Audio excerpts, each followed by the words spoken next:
Hello, ladies and gentlemen, and welcome to another wonderful episode of the Saturday Morning D&D Show. My name is Jordan, with a silent PH in the middle, and I'm joined always by my wonderful co-host, Sir Lucian, over there at Sir Lucian Gaming, the cold, frozen tundra north of the Midwest of this beautiful country of ours. How you doing there, Mister? Pretty good. I feel like, I'm probably only a couple miles from Icewind Dale. So yeah, pretty good. Where I live, we were supposed to get snow last night, and there was no snow. And Shannon told me this morning, sorry, Mrs. Jordan, she told me this morning, we need to find a way to move our house. And I was like, what? And I was thinking she was saying, like, we need to rotate it so that the sun, like, the rising sun will shine in our windows so we'll wake up and get the baby on time or something. But, like, she's like, no, we just need to move it where it snows. And I was like, oh, okay, because she likes the snow. So, yeah. She wants the cold. Yeah. She can come right over. Well, there you go. We'll have to visit after the virus. But anyway, we're having the great should we get a snowblower debate. Oh, yeah, that's a good one. See, our old house had the neighbor that had that, and he would do our yard for us. Well, he would force his teenage son to do it. It was very nice. Nice. So that was great. Boy, I guess there's a lot of speculation to talk about today in the world of D&D. Our good friends at Amazon have done it again, where they have put up the placeholder for said expansion book that is coming out. And if you are curious about that, I put a link in the description, but I don't have it actively on me. I guess I can go look that up on Amazon. But all it says is, hey, this is a book coming out in March. And we don't know anything else about it. And so let the speculation go crazy. People are saying it could be a campaign setting. People are saying it's going to be I guess a source book is a campaign setting in that way. Like, how do you play games here? Some people are, I don't know, I guess it's all over the place. Or a campaign adventure. And they really like to combine books for 5e, you know? Yep. So it's usually like Mordenkainen's Tome of Foes is like, here's some races, here's some lore and background if you want to run a game using some of these races, here's more info on elves, and here's a bunch of monsters. So is that a lore book, a monster book, I don't know, a supplement? Because it kind of is all three, but you also have, at the core, you have adventures, you have campaign settings, and you have, like, extra, like Xanathars or a monster manual or something like that. Yeah. So, what do you think it is? What's it going to be? Oh, and this was announced, or this was a couple days ago, maybe 4 days ago? 5? We're supposed to get an actual announcement, right? But the actual announcement is Tuesday, January 12th, which I'm kicking ourselves for not being the Tuesday afternoon Saturday D&D show, or Tuesday afternoon D&D show, because everything's announced on Tuesdays is what it feels like. And I don't know why. I wonder if it's like Monday we're back to work, we have to like prep it, and then Tuesday you actually do the announcement. But they're going to do something, I assume a YouTube Twitch thing. And they'll announce the book there, but the Tuesday sketch, that's an interesting thing. Maybe somebody in chat knows, but I feel like it's got to relate to how stores, brick and mortar comic book game stores usually released new product on Tuesdays when it was comics and it was new board games, and it was like they got their new stock in on Tuesdays for whatever reason. Like I don't know why that was the shipping day, or what was the point of that, but that's when the new stuff was getting put in. And I wonder if that's a holdover. Is it from an old printing thing, or is there some other reason they choose Tuesday that we just have not fathomed, that is Tuesday super special about announcing product? Jordan's Dungeon Master Nathan in the YouTube chat says that's exactly why. So I imagine all that stuff gets shipped over the weekend and it arrives Monday. They unbox it, they get it on the shelves for Tuesday, So that makes sense. You can, prep. But even now, Monday's your prep day. We're not even talking about the thing, but even now the announcement, I wonder, it's a marketing ploy, right? But is it a marketing ploy that gains them anything? They could tell us what the books are going to be for the whole year, all at once. Or does by waiting and piecemealing it out, do you think that sells more books? Absolutely, because they want you to be hyped for this specific book. And so let's see, if you say, hey, this year we're going to release 5 books, and they lay out all of the books at the beginning of the year, then you look at it and you're like, well, I mean, I would buy that one, but like if they're going to release this one just like 3 months later, I'll wait. You think that'd happen? Yes, I do.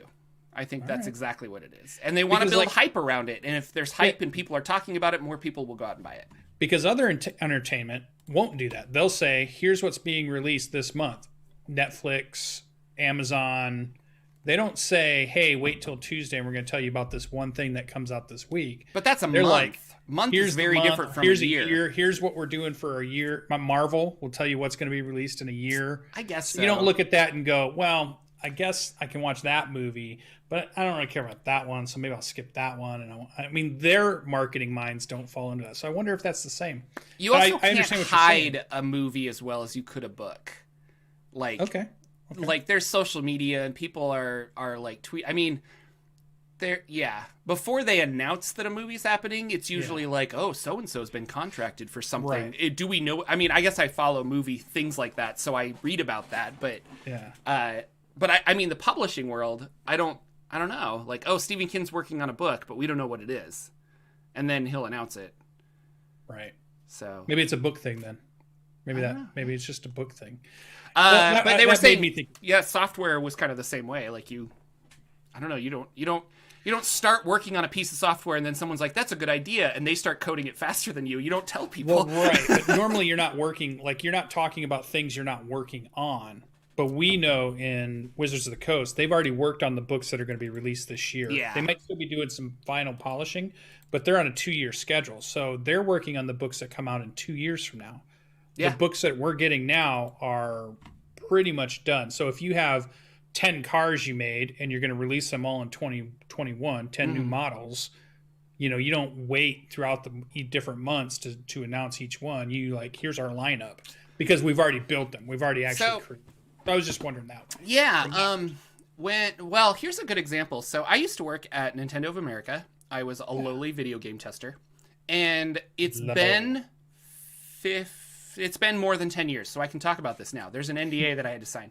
But when I was working there, the Wii was brand new, and with the Wii, there was a super secret project, and we were all like not allowed to know what was happening in the back room. And your brain starts going like, why can't we know? And I finally found out that it was the Metroid Prime trilogy remastered for the Wii. So they took Metroid Prime 1, 2, and 3, and they combined them and put it on the Wii. Well, Metroid Prime 3 was already in circulation for the Wii being sold. So they didn't, while we're working on this, they didn't want anyone to know. And that's the only reason that it was secret. Because so they would stop buying the one that's yes, because if people are like, oh, I want to play Metroid Prime 3, but they're working on this. If I just wait another couple of months, then I can get all 3 of those games. So that's the only reason that it was super secret and that nobody was allowed to know about it because they didn't want word to get out because of that. So they were on, like, I wasn't on this project, but a lot of people were on, like, the super secret project. Meanwhile, the rest of us are just out, I was on Virtual Console, so I was playing, like, Link to the Past on the Wii and stuff like that and testing that. And they didn't care about that because, like, those games are already out. Like, who cares? So, but that's a good example. Yeah. So I think it's something like that. I mean, there's smarter people than me in sales, and I think that a lot of people are, or if you look at the numbers, they would say you'll hurt your past sales if you announce this future product too soon, in a way. And I guess a good example of this would be Tasha's Cauldron. Like, why would I buy Theros? Why would I buy Eberron? Why would I buy all of these others if you're going to take all of those subclasses and put it in Tasha's for me? I could see that. Okay. Because you wanted the campaign books and all the art that comes with it. I don't. You're a player. You just want to be a satyr, Fey warlock. That's you buy every book. It doesn't matter what the book is. I am not the regular D&D crowd, okay? I think you are. Okay, so back to what we might actually think it was. That was the tangent I was thinking about going on. Good tangent. Oh, here's the other tangent I was going to throw out. Let's say it's a Forgotten Realms campaign setting book. We've gotten one every year, right? We've gotten one just about every year. I don't think there's been a year we didn't. Oh, you mean a story? Yeah, that's based in a Forgotten Realms location. Like a campaign book, not a setting book. Yeah. I thought you meant in a setting. But yeah, an adventure. Yeah. Here's something for you. Everything they've done so far has been humanocentric cities. Okay. They have not done any cities that are not majority human race cities. Tomb of Annihilation. I think Chult is. I think Port Nartanzaru is. Well, I guess it's a human settlement, but like, there's lots of other races that live there. You're talking like we want like an elven. We want like an elven city or. Do we get city? Like a Gauntlgrim? Because we have Moonshae Isles right off the coast, right? Yeah, and that's an elven centric. Although there are other races there. Yeah, it's ran by a vampire. You got to pick up your lore. Yeah, it's not, It's not all elves. Check out if there was only a good channel out there that talked. I'm telling you, I have a Moonshae video, so there you go. Yeah, what was? I'll find if AJ's got a good video on that. Pick it. You're taking my views again. No, he's a good guy.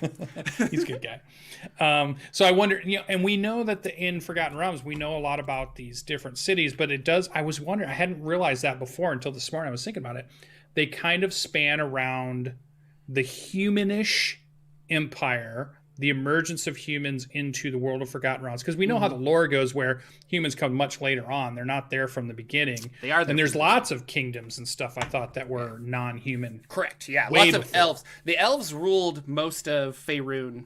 Yeah. For a long time, and well, actually, before that, it was the creator races, and those are gone. The Batrachi, the Saruk, and something else. Yeah, and we don't get books on those. Like, they don't give us adventures about those. They pick their timeline specifically to be when the humans are starting to grow in dominance in Forgotten Realms. That's the point they've chosen in their prescribed timeline. Mm-hmm. So I wonder if at some point they deviate from that and give us... Moonshae was just one because it was right off the coast there, but there's other ones that are a little bit more non-human centric that I wonder if they could go to. Yeah. No, and when you said that, like, Gauntlgrim is this really cool dwarven Myth Draenor kept coming to my mind too. Yeah. The a lot of elven settlements and things like that. But there's a bunch of dwarven strongholds still out in the areas as their kingdoms have slowly gotten smaller and smaller. But we could have a big adventure that's just right in one of those dwarven holds. That'd be super cool. But they haven't really done it. So that was the other little tangent that my brain went on this morning when we were starting to think about what kind of book could we get. But if they're going to do another city, I think a Silvery Moon adventure would be awesome because it's one more city they haven't quite covered, but it's in that Sword Coast, Forgotten Realms area that would tie in well with the other books. I could see them, but then when you said, and I saw you talking about it on chat a little bit earlier out on our Discord, you should go join our Discord for more discussion. Yeah.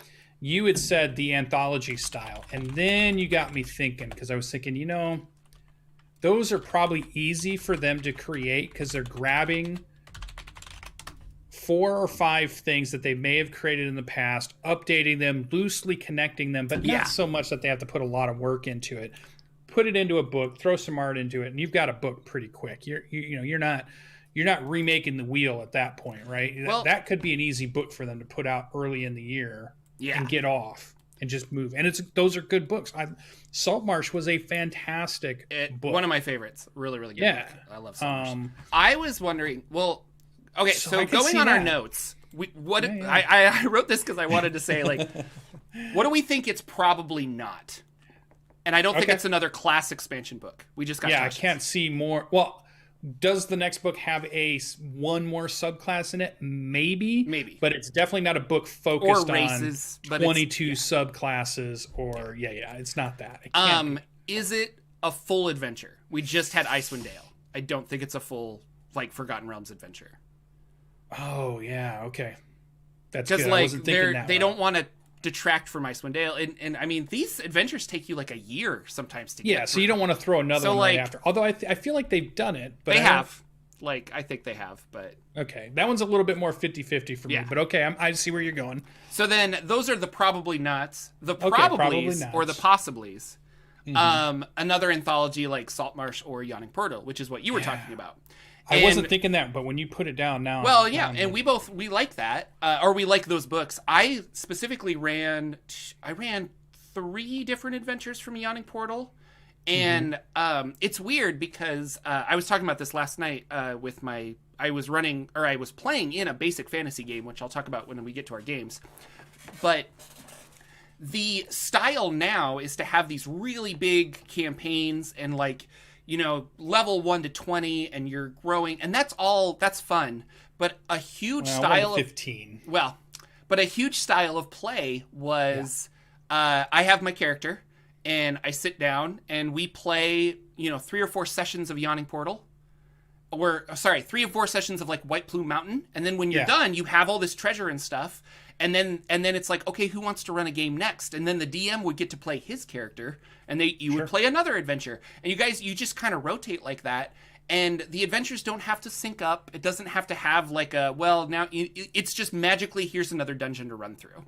Mm-hmm. And that's why I liked Yawning Portal, because we did that. We just kind of made characters. We ran through this. It was a lot of fun. And then we took the characters. We did it again. Saltmarsh was slightly different in that I think they expanded on... Loosely connected. They were connected, yeah. But I think they expanded on the idea of the Yawning Portal a lot better with Saltmarsh, because... That's fantastic. You could still take Saltmarsh and compartmentalize it and be like, we're just going to run this game. And it was very self-sustaining, but in the beginning chapters, they said, if you want to connect these, and they had a great thread to connect all of them. And I was like, that's awesome. That's perfect. That's the good part. Personally, I've been reading so many older second edition stuff. Like I just ran Rod of Seven Parts. Going on about, I've been doing like Vecna readings. I'm reading a bunch of other stuff now that I'm working on videos for that are all second edition, third edition stuff. And Wizards is just sitting on all that. Like, why not take it and put it in a book? So I think that's a strong possibility. Although last year in March, we had... so last year, this book will be released in March. So last year in March, we had Wildmount came out. And so I was like... tie into another... I haven't been following the Critical Role scene. Critical Role is obviously really popular. I didn't follow it all this year. Yeah. Could it be another, like, I don't know, could it be something Wildmounty? Are they doubling down on that market? I am so far, like, for the last 3 or 4 years, I kind of knew what was going on over there in Critical Role. I didn't know anything that they did in 2020, which is weird because, like, I like the show, and you call yourself a fan of D&D. I know it. I like to cover. I'd like to at least know about it in the previous years, but last year I didn't. I don't know what it was. I don't know where they're at, what they're doing. 2021, it's a new you. You just got to catch up on somebody in 900 chat hours. Tell us what's going on. Like LB probably still watches it. Don't tell us in chat because other people don't want spoilers. Spoil it. Oh my Please God. Don't do that. But it could be a collaboration with other people. I think I would have heard about that though. People in YouTube chat are saying like, what about the Adventure Zone or some of these other ones? Like the Dragon Friends are really popular with Wizards of Coast. Yeah. And I love the Dragon Friends. Things, but I don't know if they're gonna do Ack Inc. Something other, and who knows. But that would be really cool if they did something like that. Like I would love, although Adventure Zone boys, the McElroys are working with Keith Baker to make their own RPG, which is kind of cool. Nice. Yeah, they're very cool. Wonder what mechanic system they'll use. I think it's unique. Well, they're making a new system for their Keith, setting. Keith will do stuff, but he's also made other games. Yeah. Not just settings. Yeah. So I'm curious about that. So it could be an anthology kind of thing, which is a possibility. Then we have so much Magic the Gathering coming out this year.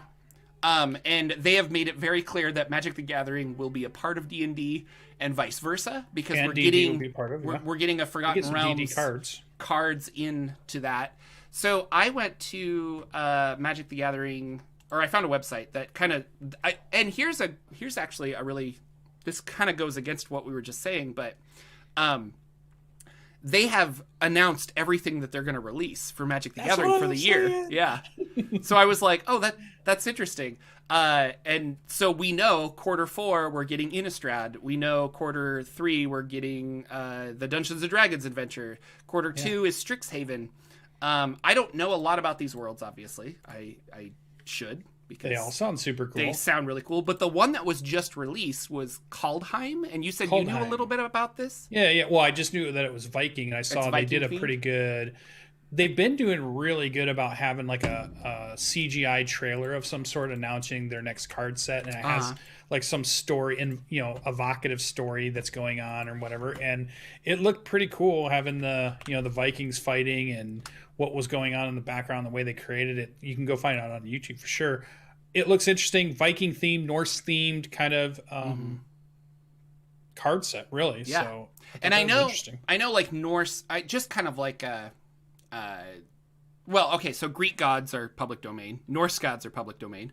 But we just had a Greek setting. I wonder if they would double down and do like, and here's a Norse setting.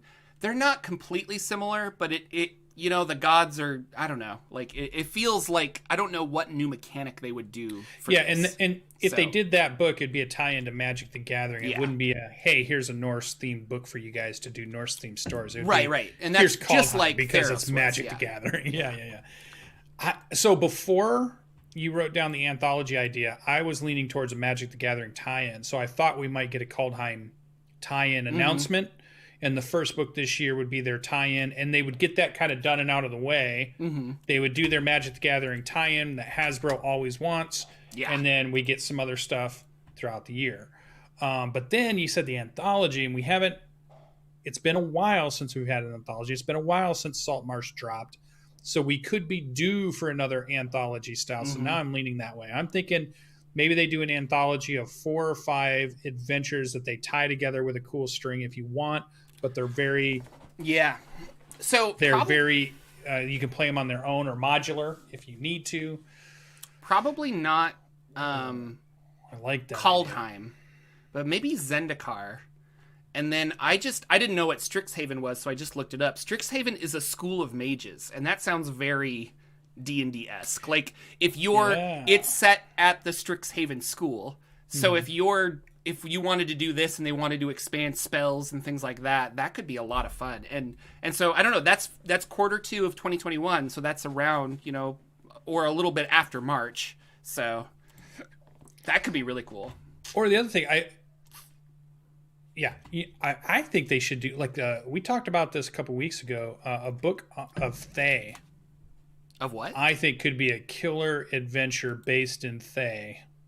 Oh, yeah. A really cool thing they have not done, because they talk about them being the bad guys so much. Yeah, why not now lean into it for being so far away, and then really get into something like that. I could really dig. Yeah, the Red Wizards of Thay are that whole structure and area is not different from the Sword Coast, but like it's very like gods versus magic, because their Red Wizards of Thay are a very like mage centric society. And then the gods there are other societies in that area that are very religion heavy. And the two clash. And so that's interesting and fun. So I would go with that one. I know some other people, I think on our chat, and I've seen it in my chat a little bit here in Twitch. I'm not sure what the YouTube guys are saying. Guys and gals.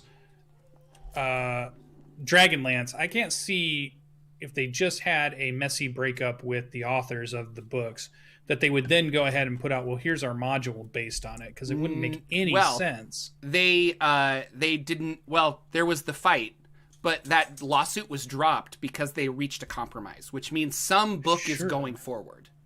Sure, but you don't think? But they made the general public mad at them because they broke the deal. That would just seem Wizards like a terrible. Yeah, why break that deal? We don't know why they're breaking the deal. Well, that's the point. Is I don't know if we don't know why they're breaking the deal, but the Margaret Weiss did tweet that like, hey, we figured it out, and like I'm very excited to tell you about stuff. I just can't talk about it yet. So I don't know. I wouldn't be surprised if that's a novel that she's working on, or maybe it's tied into a campaign setting. Short answer, I'm not sure. But like I'm saying, as a marketing strategy, do you want to have a media blow up, and then we want to have that right before the product we're about to put out? Well, you do want to release the product if you invested $1 million into it, and you want it to see a return regardless of what the public thinks. So, right, but wouldn't you do it later on or down the road? Not so I don't know. Close to let people forget about it. Is that what you're saying?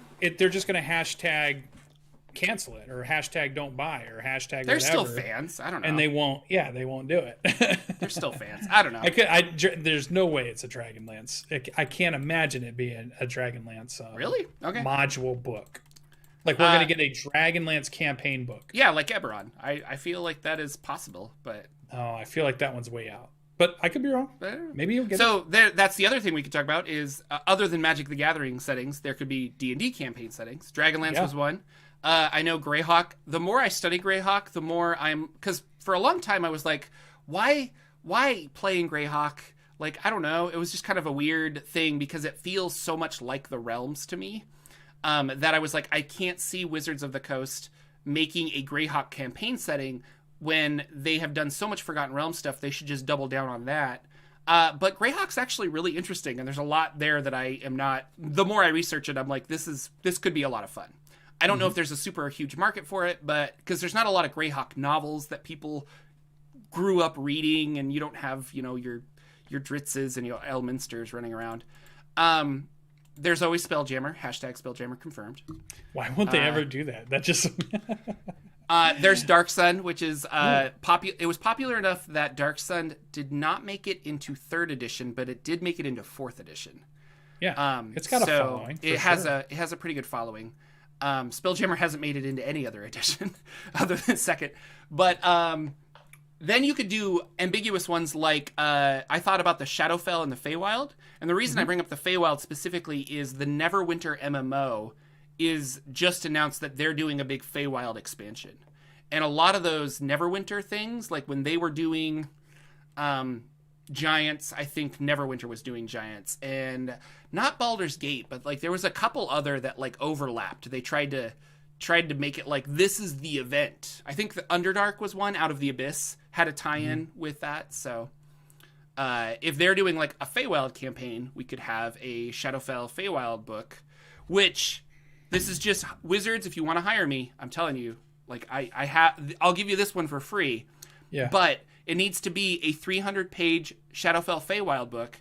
One side says Shadowfell, and then you flip it over, and that says Feywild, and you read the opposite direction.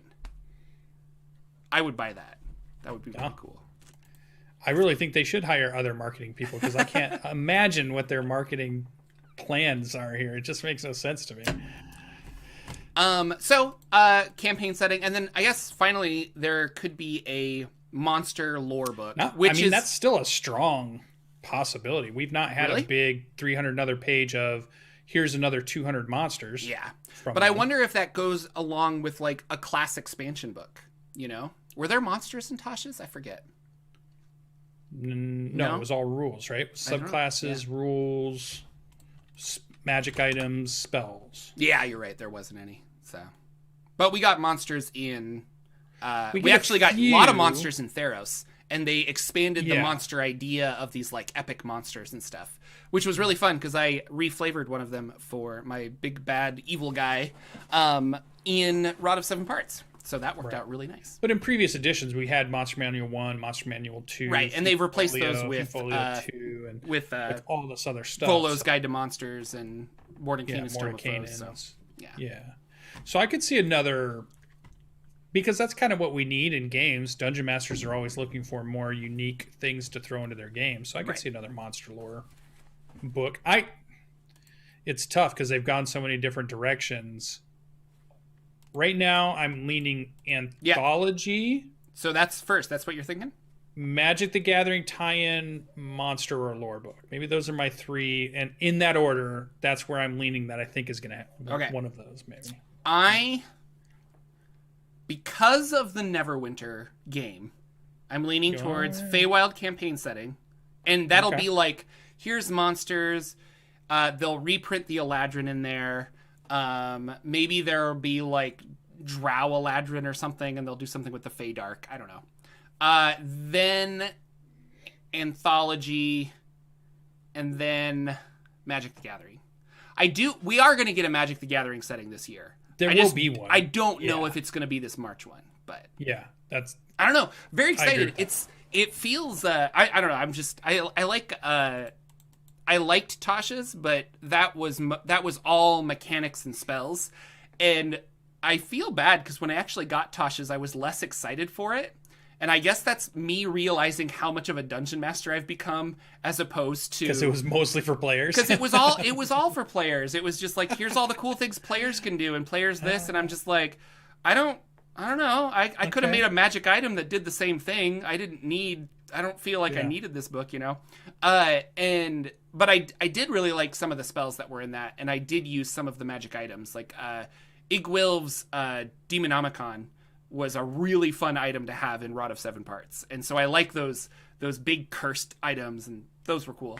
But gosh, I mean, I want the lore and I want the stories. And I want like a Feywild book. That would be so cool. And I'm just sad that nowhere on that list, and nowhere in my and yours guesstimations or what we think is possible is, they're creating a brand new campaign setting that they get to, it's just like, it's so far off the run, and yet it shouldn't be. It should be something that's in the list. Like, yeah, they're going to do it eventually. And we're just like, nah, they're never doing it. They're never doing Spelljammer. Why? We don't Probably know. Not. They're never doing it. Probably not. If they do any of those, they'll tie, well, Dark Sun is different, but if they do Spelljammer, they'll tie it into, Forgotten Realms. I think with Spelljammer, it's kind of like it's a cosmology in itself, and so is the Manual of the Planes. And if they had to do something, I think they would. If they had to pick, they're going to pick Planescape, and they're going to double down on Planescape because that was vastly more popular than Spelljammer. Well, you can do Spelljammer once you do, if you put ships in a Planescape book. Then that could be your Spelljammer. Yeah, combine the two, kind of a thing. Yeah. Because you have vehicles that can transport you around to the different places. That's really what you're talking about. Yeah. Right. And they have it. That's what blows my mind is they have a Nautiloid ship in Baldur's Gate 3, the video game, in the very beginning, and it is awesome. Yeah. Like, people watched that video and said, "Oh my God, why is my D&D not that cool? Why wouldn't you base a book around all of, when somebody says, why is my D&D not that cool, you should just base a book around that, for sure." No, there's it was so good. I mean, these are minor spoilers, but like I think the adventure you are currently playing in, there are Spelljammer things. And, probably. There I think so. are Spelljammer things in Icewind Dale. So they've dropped little hints here and there, but that's why I say I think they'll make an expansion, but I don't know. Eventually, yeah, we'll see. But what else happened in the world of D&D this week? Now that we've speculated for 35 minutes. Yeah. So, and then on Tuesday we'll either be proven right, we'll be proven completely wrong, or we'll have to see. So then we'll get to talk next week about what it actually was, which would be fun. There was one video that got put out I saw, which was Sage Advice with Jeremy Crawford and he's usually with Bart Carroll, but it was Greg Tito. And they talked about sidekicks and how that's going and kind of where their thoughts were when they created them in the box set, where they kind of showed up first, and then how they got reimagined a little bit or tweaked in Tasha's Cauldron. And I'm using a sidekick in my campaign, which has been going really fun. I have an expert, Ken Koo, which has been super fun. He was turned to stone. I guess we can talk about that later. And then we just got him unturned to stone. And it's been fun to have that kind of sidekick character there. And they are their kind of own character and the things they can do. Some things that players can't do, which I thought was kind of cool. So if you want to hear Jeremy talk about the reasons behind the way they did some things, the way they changed some things, what they wanted or intended it to be. And, you can obviously always use it how you want in your campaigns. I thought it was interesting, and it was a good video to, at least they're back from their break, and I've been seeing a lot more of them on Twitter again all of a sudden. So I think we're, obviously if there's an announcement on next Tuesday, once that hits, then we'll see a lot more of their interaction. We'll see a lot more videos over at the Wizards of the Coast, the D&D channel on YouTube, and we'll see lots of D&D Beyond tie-in stuff that starts talking about it and all that. So it'll be interesting. But Sage Advice is out over on their thing. Other than that, before we jump into, I did get another Kickstarter came in. It's funny that I think a majority of the Kickstarters I did last year were towards the beginning of the year or whatever. A lot of them were using China printers, so that COVID hits, everything gets pushed, and then they get new schedules, and so normally they would stagger. But in the last, I've gotten a book a week now for the last 3 weeks from one of the Kickstarters, right? Because I showed you guys, one of them, and then Soulbound showed up, and then this week in the old thing, Altered Carbon showed up from the role playing, made by Skydance and Renegade Game Studios, Hunters Entertainment, based on the I thought fantastic Netflix show Altered Carbon, which I assume is part of a book, I believe. Before that, it's a different rule system than I was used to, so it's cool to learn a mechanic. It's if you want to roll low number mechanic, and they make difficulty levels, and you want to roll under that, and your bonuses to that raise the difficulty number. So if they say something like whatever you're going to try to do is a 5, if you have a bonus or something that's a +2, it moves it to a 7, and then you use a skill to try to roll under that. And each skill is either like a D12 or a D8 or a D4. So it makes it easier. So if you're really good at it, you get a D4, which makes it easy for you to roll under something. Gotcha. But if you're not great at it, you might have to roll a D20. So now you're kind of 50-50 at something because there's so many numbers there. So it's an interesting way, different mechanics going on in there. Lots of good art. Definitely a cyberpunk style game. Looks interesting. I'm just now diving into it, and excuse me, I'm enjoying it. I still have that adventure I keep thinking about running Jordan through, which is the Altered Carbon storyline using the Carbon 2180 RPG book I bought, but maybe I'll switch it over to the actual Altered Carbon book. I just love getting these books. I love them so much. My wife keeps saying you keep getting more books. I've got an Empire of the East Dungeon Crawl Classic book coming in the mail soon. They just shipped it from a Kickstarter, so that'll be really fun. And then Goodman Games' next Kickstarter is going to be This Dying Earth, which I'm very excited for, because I read a lot of the short stories from This Dying Earth, and I think it's an amazing system to play in. So much so that I went out and found all of the Dying Earth RPG that they made in the 90s. And I was like flipping through that, and I'm like, oh, that wizard, that's so cool. It was really fun. And I still got a couple that are outstanding. The one that Monty Cook did, the Tollus book that they're putting out for D5e, I've got those. Eventually those will come out. I haven't got them yet. And then the one that was done by one of the, in my mind, I'm thinking of one of the Hobbits. But I'm trying to remember his name, Sean Astin? Sean? Goonies boy. Yeah. He's part of a Kickstarter that was building a RPG world called Grimmer World, I think.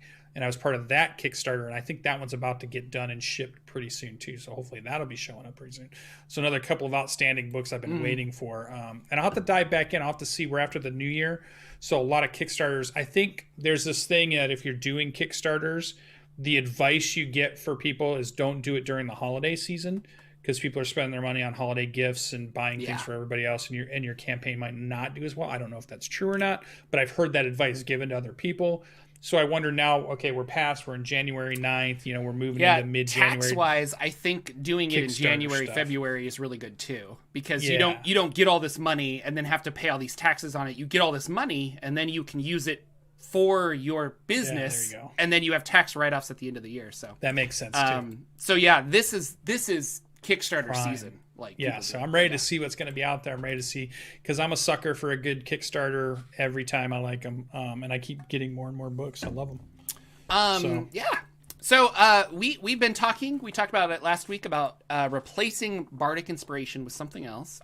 We had some really good feedback from you guys. A lot of people were saying viewer inspiration, and we could pull questions from Twitter and things like that, and I kind of like that idea. We do have our show questions in our Discord where you can leave us questions that we might answer on the air. Somebody else was saying highlight third-party stuff, which I think shouldn't necessarily replace Bardic Inspiration, but we should highlight some more third-party. There's a lot of really good stuff out there that I use and other people use, and we do. And I guess we do in a general, but to make it a segment. Game Studios, there you right go. There. DM tips and tricks.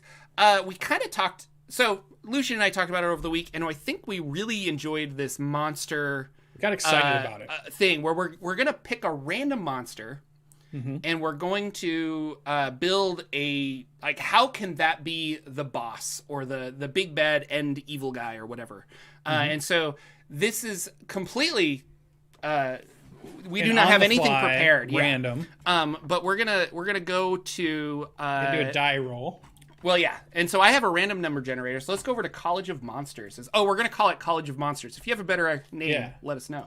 Yeah, so like the Bardic colleges, they have all their eloquence and try to think of all. I don't play bards, so I don't know all of them, but there's a bunch of them. Eloquence comes to mind. College of Lore, College of Swords, Whispers, yeah. College of Shadows. We're going to start with our good friend, the Monster Manual. We love the Monster Manual. From 5th edition, 2015, something like that. And I looked at the pages, and basically we have page 12, Monsters Start. Okay. And then they stop on 3... Well, they don't stop for a while, but like the big named monsters stop on 316. Okay. So... Steve Austin, 316. Yes. Lord and Savior Jesus Christ. No, anyway... minimum 12, max 316. This is a random number generator on Google. I'm going to find a better one, but this is what I have right now. We're going to generate. If you guys know of one, send it to us. Yeah, so here we go. Generate, and our number is 265. Right out there in the big twos. Let's try this. The big later in the book. Twos. Later in the book, later in the alphabet. 265 is a fire snake. Ooh, that's a good art picture too. Salamanders, fire snakes. Okay, so this is and I've used these in Hot Springs Island. Actually, it's a challenge rating 1, so I don't know if we want to make it our big bad evil guy, but how...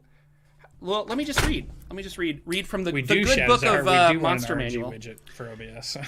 Salamanders are on the Sea of Ash in the elemental plane of fire. Their intense heat washes off their bodies while their yellow eyes glow like candles in the deep-set hollows of their hawkish faces. They adore power and they delight in setting things on fire. Outside of their home plane, they play among the burning skeletons of charred trees as forest fires rage around them, or slither down the slopes of erupting volcanoes to linger in fire pits and magma flows. They hatch from eggs that are 2 foot in diameter, of smoldering obsidian. They are slaves to the Ifriti. And they're living forges. They generate so much heat, and when they fight, their weapons glow red and sear the bodies of their enemies on contact.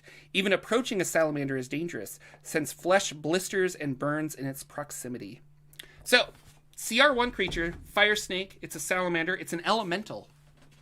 How would you use this? Here's the funny thing. Just like you said in Hot Springs Island, I have used this. Yeah. I use it in a really cool way. I felt in my campaign. Where I was doing a New World kind of campaign, I wanted this mountain range that separated the valley they're in now. There's a big mountain range, and then there's a coast, and it looked like it was a way to get past that mountain range instead of having to sail around the coast. And they were looking for ways to get through the mountain range, and they found a tunnel system that was obviously an ancient dwarven empires had built a tunnel system of some sort. And in it was the remains of some type of highway of they were moving minerals out of the mountain, and they could see the stuff that was left over from them doing that. Once they got into the middle part where the mountain is the deepest, I put in lava pits all over that were being used for the foraging area. And so when they came in, they're looking around, they're trying to find what's going on. And it was a great opportunity for these fire snakes to come up out of that and attack them. Because in my mind, what had happened is the kingdom is gone, has been wiped out, it's been abandoned, but the snakes moved in afterwards and made this their home. And now they hunt from there throughout this mountain where they use all of these old tunnels of this old civilization that lived there. So I like that whole idea of pools of lava being taken over that were used to be industrial in nature, were created by an empire that's long gone, but now has been taken over by a creature of the world as its own layer now of what's there currently. Yeah. And I love the idea of that. They want to get the mines back up and going, but they have to clear it out of the stuff that lives in there now. And it has that nice synergy of history to it, plus what's going on and challenge that they have to get out. And I think I made them a little tougher than the CR1s, but they weren't very high level when they went through there either. So it was a tough mob for them when you have several of them, because it's some of the cool stuff is even when you melee hit them, I think you get damaged. Yeah. When you try to melee hit them. And that's big if you're playing an adventure 1 to 3.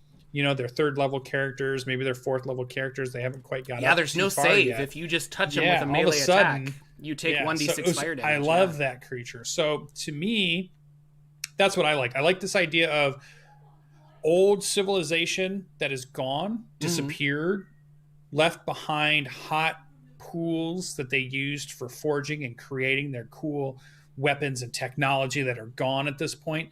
And then these creatures, salamanders, fire snakes, have moved in and taken over now. So now you either deal with them, avoid them, you know, tame them, whatever you want to do. And then you have this other ancient civilization to go ahead and explore a little bit in these mountains. So that's kind of how I would do it. I like that. What are you thinking? I like so a fire snake specifically is a baby salamander, and salamanders are they'll use weapons and stuff. So that's why I was reading a bunch of the salamander stuff, because then I flipped the page and I was like, oh, they're baby fire snakes are baby salamanders. It says specifically that they hatch from obsidian eggs that are like smoldering. Ooh. So what if we had a city, or not a city? What if we had a small town that you are staying in, or maybe it's your starting town? Mm-hmm. And we just, or the year before was one of the harshest winters that had ever happened. And some snake oil guy comes in and he's like, have I got a deal for you? And he sells everybody these magic black orbs that will heat your home. And so everyone's like, oh, this is amazing. So they buy all these orbs and they put them in everyone's houses. And then he's like, so long, suckers. And he walks away. Turns out that guy is an Afridi, and he has sold fire snake eggs to everybody in town. So, you know, days go on, and all of a sudden, one hatches in your house, and then you have to battle it. And then you go out to see your friends, and then everybody's house, these snakes are hatching, and the whole town is ablaze. And that's the start of your adventure. I like that. And so you're, you know, that sounds like a JRPG. You and your kid friends with your colored hair. You got an immediate introduction to the main villain of your campaign, possibly, the Afridi, who's going around and leaves. And he's basically, we're going to burn the countryside with these little snakes. So yeah, I like that. Anyway. That's so you could do stuff where, or pump it up, because we all have talked about how you create creatures, and if they are a CR1 but you want them to be bigger or better, or you give them you could make giant ones. You could have one that maybe has been mutated in some way, something has corrupted it in some way. Maybe you're there to save Fire Snake 2, Secret of the Ooze. They get all big and or maybe you want to somehow get a fire snake that becomes like a ranger pet or something, so you're there to save an egg. You're there to get them enslaved from the Afridi, or you know, I could see a lot of different cool things, different routes you could go with that. Comedically, like you just said, I love the idea that maybe that's what they're doing. They're selling them for heating elements and ovens, and bakeries. I love it. These things. Yeah. So that could be really fun. No, guy he's got a cool mustache. Yeah, he's got a tan because he's just so hot, and it's an Afridi genie that's running around selling things, because they're all about markets and stuff. The City of Brass, like that would be funny. It's just overall chaos. And, although the image they talk about in there too, where you're exploring, and then you come upon you got rolling fields, and then all of a sudden you see on the horizon kind of like a dark smokiness. And when you get up there, it's this forest that's obviously been burned. And then all of a sudden you're walking into like this world of ash and burned trees and huge forest fires. And you're going through it. And then eventually you find out why it's happened and what lives in there, and all the stuff that you could, you know, difficulty breathing in the ash. What else could live in the ash? Just the idea of being able to describe that landscape that you'd have your players moving through could be really fun too. That's a very evocative scene I could see. You know, like when you finally get to Mount Doom, how bad the swamps were around Mount Doom.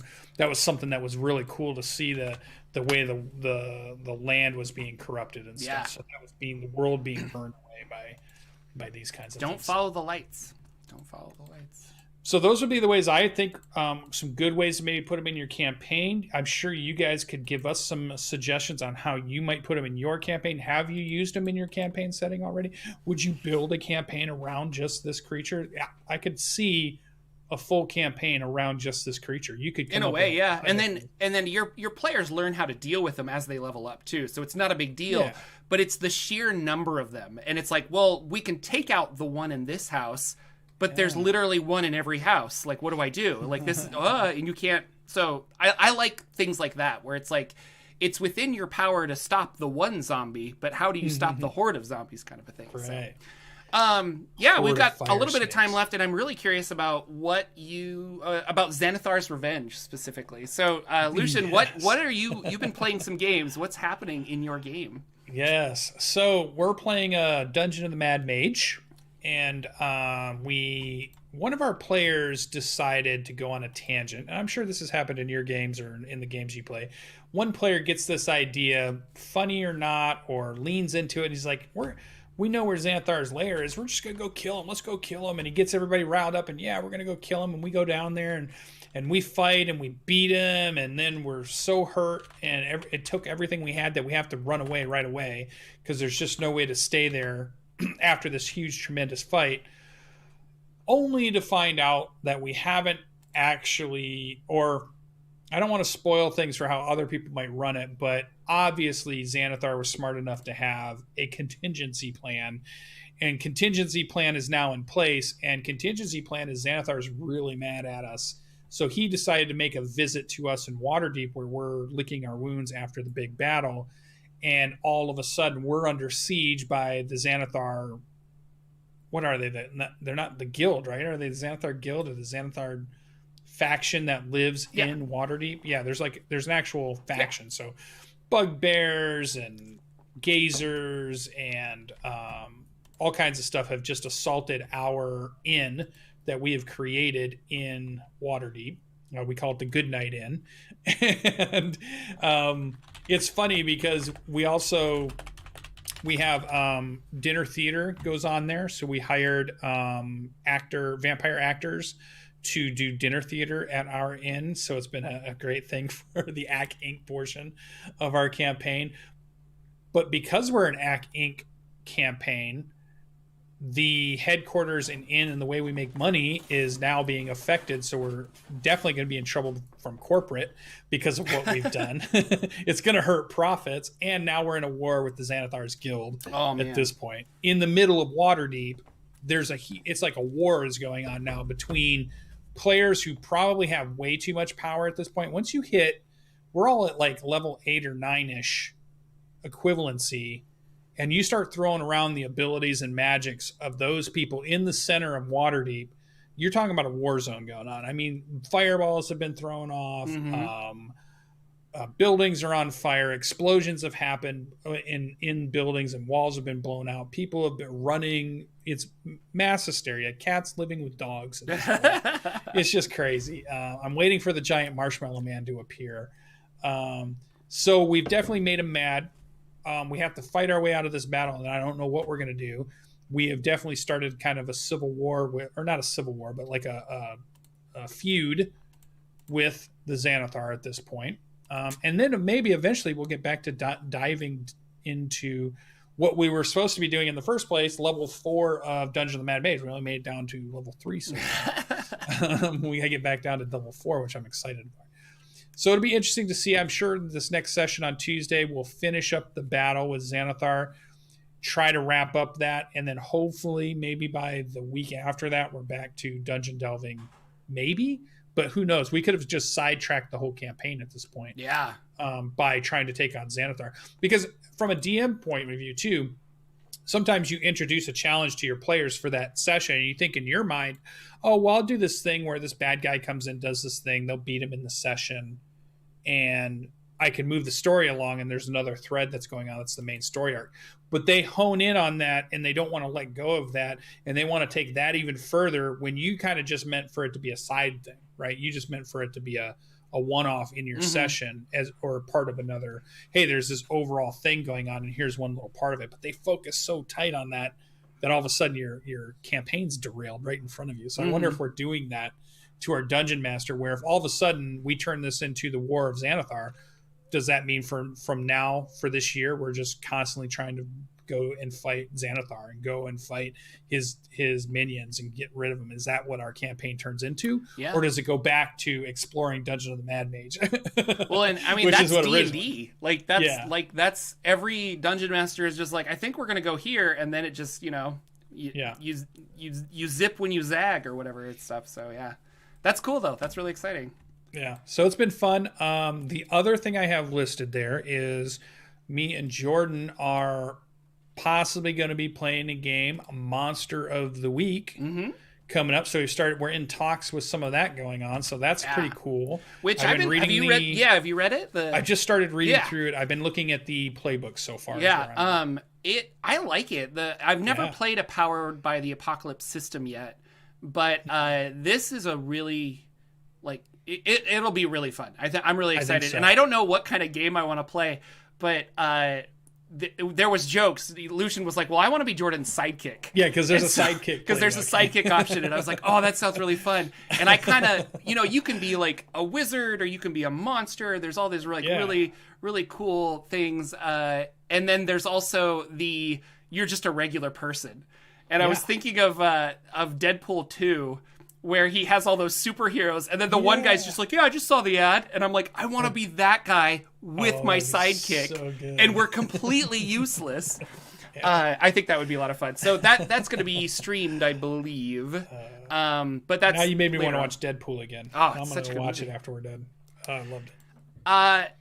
Yeah. So that'll happen. We'll keep you guys informed about that. Should be a lot of fun.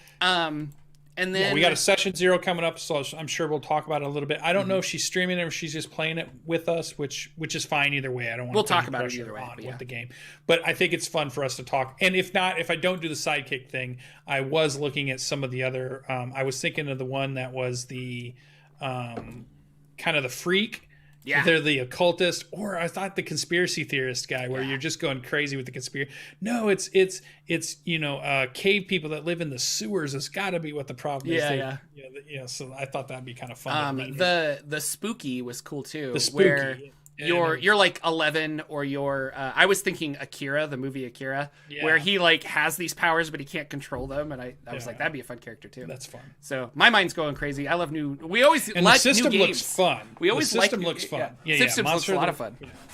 But just like the 2d6 plus the roll, it's a Powered by the Apocalypse game. It's going to be a narrative game. I think it's going to be really fun to get into that and play it out. And I think when you know you're going to have players that are going to lean into it with you as a dungeon master, which is LB Hackemup as our dungeon master, or whatever the name is for that system, game master or whatever, she knows me and Jordan are going to lean into making it fun and having fun. So I think that's going to help with just having a really good experience overall. So I can't wait to see what she comes up with. Is she going to throw vampires at us? Is she going to throw werewolves at us? Is she going to throw something different at us?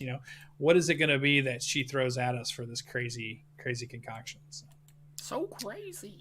But Jordan, what games did you play? You said you played a basic fantasy game. We got a minute here to go. Yeah, well, maybe we'll go over. But have you ever heard of basic fantasy? Just only in what you talked about it last week. Yeah, so basic fantasy role-playing game is a rules light system that was modeled off of the BX, Basic Expert D&D of the 1980s, which I have the rules cyclopedia over there, which is the rules of Basic Expert kind of all clumped together. So it's old school dungeon mastering. But anyway, sorry. So long story short, Basic Fantasy, it's open source, and people have taken it and they've expanded upon it. They've cleaned up the rules. They want you to play it and have fun, but also make it your own game, kind of a thing. And so, you can go to basicfantasy.org and download everything for free, and it's really fun. There's all sorts of stuff. So I was invited by Defenders of Kobold, which is a Twitch channel, and they do a lot of DCC stuff, which is why they invited me. And then they're like, hey, I'm actually running this game. And I was like, oh, okay, I'd love to play in it. So I died 3 times. I went through 3 different characters, or 2 characters, and my 3rd character survived. But is it a D20 system? It is, yeah. It's okay. like D&D straight up. You have modifiers, but there's a lot of like roll under here, roll over in this aspect kind of a thing.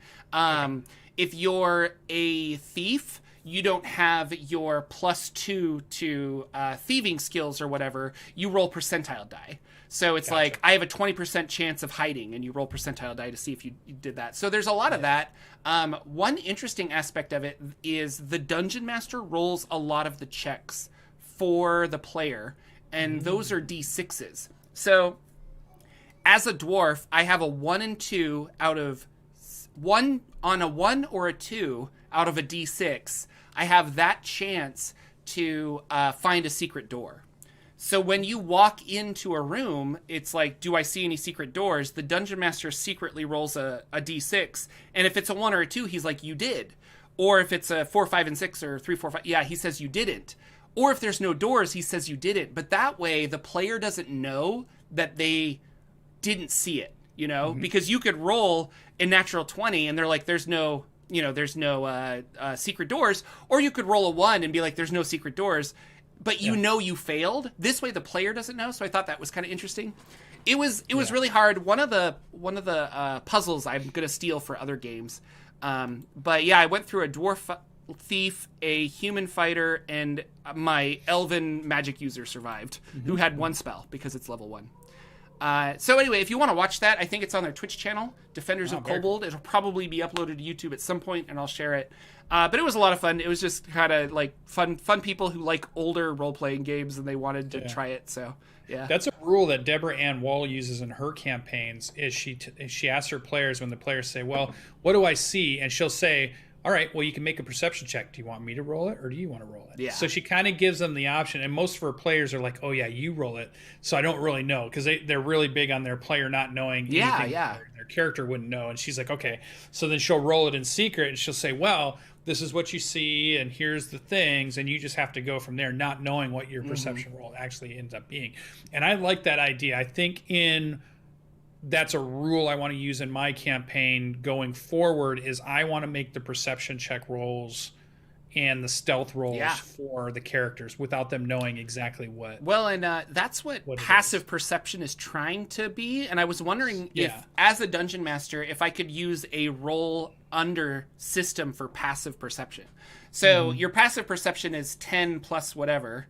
So if I say, like, if it's like, okay, I want you to I write down everybody's passive perception, and then I'll roll a d20 or maybe something other, because you can get like passive perceptions up to like 18, which is kind of crazy. But yeah, if I look at my player and I'm like, or my monster, and I'm like, well, he's got a +8 to stealth. Your passive perception is 18. I'll drop it down to 10, roll a d20. If it's 10 or lower, my guy's hidden. If he's not, you see him. And I like that idea. And I wanted to utilize, because it's not outlined very well what passive perception and passive investigation do, but I like that as a dungeon master, I could utilize that to thus roll for my players in a way. So. Yeah. And then the last thing I want to talk about is, this is the most brilliant idea, and I am sad I have never thought of it. But since we were going through so many characters dying, we needed names for our characters. And one of the players at the table was like, well, I just go to IMDb, I pick an actor, and I start at the very beginning of his career, and that's the name of my players, and we just go up. And I'm like, that is amazing. So he picked Dennis Quaid for whatever reason. Oh, okay. And he's just good like, actor. so tonight my character is Mad Grossman. And when Mad Grossman died, Freddie Dupler came into play. And this is the best one. When Freddie Dupler died, the next character, his name was Extra at Graduation Ceremony. Yeah. And I died. I was like, that is the funniest thing. So I want to do, I want to pick an actor, some terrible actor, and I want to just go through all of his whole career. And I'm going to start naming my NPCs that, I think. Because that's just a great resource that I'd never really thought of. So that's awesome. Yeah. Anyway, like that. That's our show, ladies and gentlemen. Thank you so much for joining us this fine Saturday morning. Next week we'll have a lot of to talk about, because probably the new book will be announced. That everybody's already talked about by the time we get to talk about it. It's got to have that that Tuesday afternoon show. We got to change it up. But it'll be a lot of fun. We'll have lots of stuff to talk about. And yeah, we can talk about more basic fantasy next week. We can also talk about the D&D games that we're playing. It'll be a lot of fun. Anything else? What other announcements? I could do a Tuesday afternoon show if I did it before our D&D game started, which is at 8:30. So if I did it at like 6:30 to 7:30, we did an hour show on Tuesday evening. I could do that. Which would be... I think it'd be 4. So if we wait until 5 your time, it would be 7 my time. I could still do it. Okay. Well, maybe we'll talk about 8. it. Yeah. There will be, you should subscribe to the channel, but also hit the bell icon and all that stuff so you know when we go live. But we'll try to do something fun. Tell us about your campaigns. Tell us about your ideas. Yeah. See you next one. You guys are awesome. Take care, everybody. I gotta get the right thing ready for transition. And if you like the College of Monsters bit, let us know. If you want us to switch it up, we're having fun with it. I think it's cool to just kind of do it on the fly. But yeah, we'll see you guys next week with another episode of the Saturday Morning D&D Show. Goodbye, everybody. Bye. Wash your hands. Stay care. Bye.